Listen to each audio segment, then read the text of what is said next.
saja bombardir yang dilakukan oleh Israel ke Gaza, Palestina, yang dilakukan oleh tentara IDF. Mbak Moni, tadi ada pertanyaan yang mungkin belum terjawab ke Prof. Hikmahanto, Mbak Moni. Ya, tadi kan Pak Profesor bilang tentang tanah air Gaza.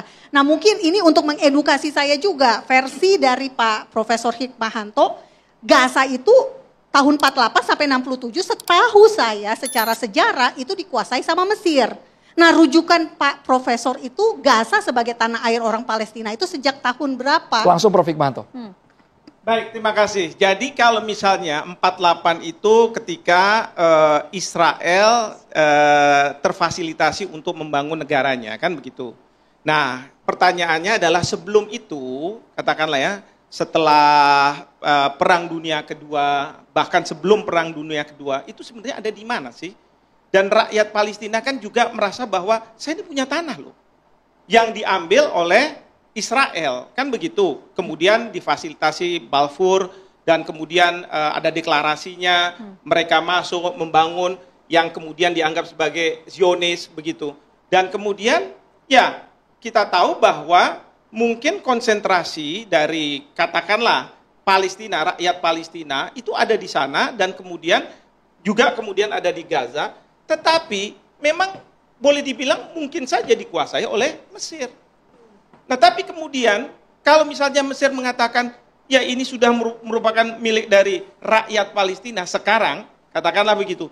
Dan sekarang saya tanya nih, apakah rakyat Palestina menganggap atau tidak menganggap Gaza sebagai tanahnya? Sekarang ini, kan tadi kan Mas Andrew mengatakan, udahlah nggak usah ditarik ke belakang. Sekarang kita tanya kepada mereka yang ada di Gaza, apakah ini tanahmu?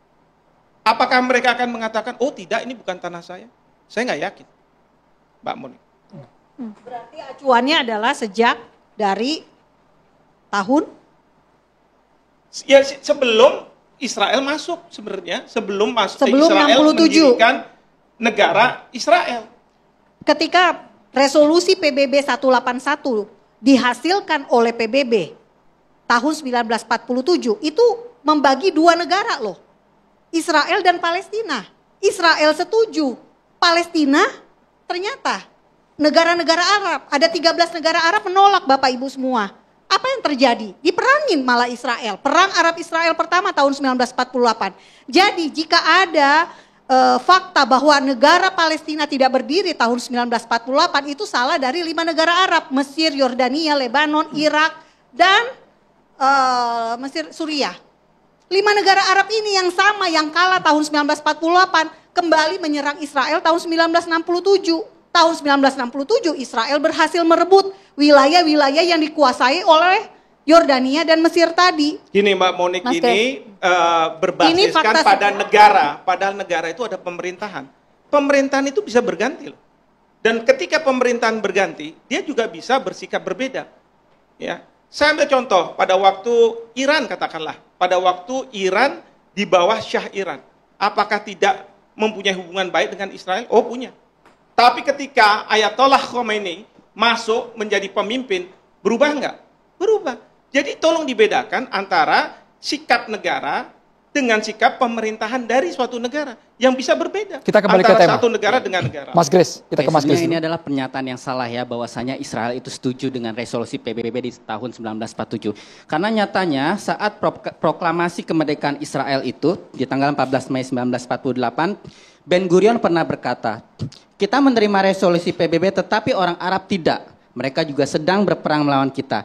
Jika nanti kita mengalahkan mereka dan kita berhasil menguasai wilayah Galilea Barat dan jalan-jalan menuju Yerusalem, lalu kenapa kita harus menerima perbatasan itu lagi? Artinya apa? Israel dari awal dia ingin agar wilayah seluruh Palestina itu dikuasai. Jadi istilahnya resolusi PBB yang sudah ditentukan wilayah Arab dan wilayah Yahudi itu semacam bantu loncatan aja buat mereka. Jadi keinginan aslinya mereka menguasai seluruh Palestina. Itu yang pertama yang sudah kita lihat dari pernyataan dari Ben Gurion. Faktanya kan tidak terjadi demikian, Mas. Terjadi sekarang. Terjadinya justru tepi barat dikuasai. Justru Gaza saja sudah di. Enggak, tepi barat itu wilayah dari Palestina, iya, otoritas tapi kan Palestina. Dikuasai oleh Israel saat ini Enggak, masih dijajah. Mas belajar sejarah dulu. Itu sejarah loh. Kesepakatan Oslo membagi 3 wilayah di tepi barat, area A dan B untuk Palestina. area C untuk Israel. Area C di tepi barat kan? Iya, Iya, berarti Yudea dan dikuasai Samaria. Israel kan? Berarti dikuasai Tepi oleh barat Israel. adalah sisi barat dari Sungai Yordan. Sisi baratnya adalah Yudea dan Samaria. Jangan sebut Yudea dan Samaria. Kenapa? sebut itu tepi Yudea barat. dan Samaria itu adalah fakta sejarah dari Israel. Yesus, Tuhan yang saya sembah, itu dari Yudea. Dan orang Yahudi disebut sebagai Yudea. Maaf saya harus jelaskan ini. Karena memang itulah fakta sejarah.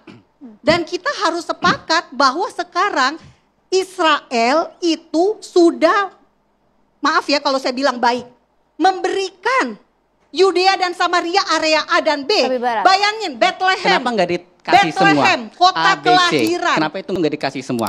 Kota Kenapa nggak Bisa IDF saya tidak pergi dari jelaskan? sana? Bethlehem kota kelahiran dari Raja Daud, kota kelahiran dari Yesus, diserahkan kepada otoritas Palestina untuk perdamaian. Apakah Monik. terjadi perdamaian? Tidak. Mbak Gus Monik, Rofi? ya kalau saya melihat ya di internal kita aja, Mbak Monik dan Mas Mas Chris. ini itu luar biasa ya pertentangannya. Apalagi kalau di sana Israel Palestina. Makanya garis besarnya Prof. Kalau memang jika kita berbicara kemanusiaan ya, lepaskan dulu egoismenya. Kita berbicara keselamatan warga gitu loh. Memang semua orang hidup atau apa itu merdeka atau mati bagus itu. Tapi ketika saudara kita Palestina yang memang tidak ada pilihan menyangkut nyawa dan jiwa, maka pilihannya adalah yaitu tadi hifdun nafas itu gitu loh. Nah, persoalan Israel Palestina ini memang nggak akan selesai-selesai ketika kita sama-sama suudon, sama-sama mempertentangkan terus. Bayangkan di internal kita ini dua ini loh. Nggak selesai-selesai berdebat karena sama-sama untuk menguatkan argumentasinya itu. Tapi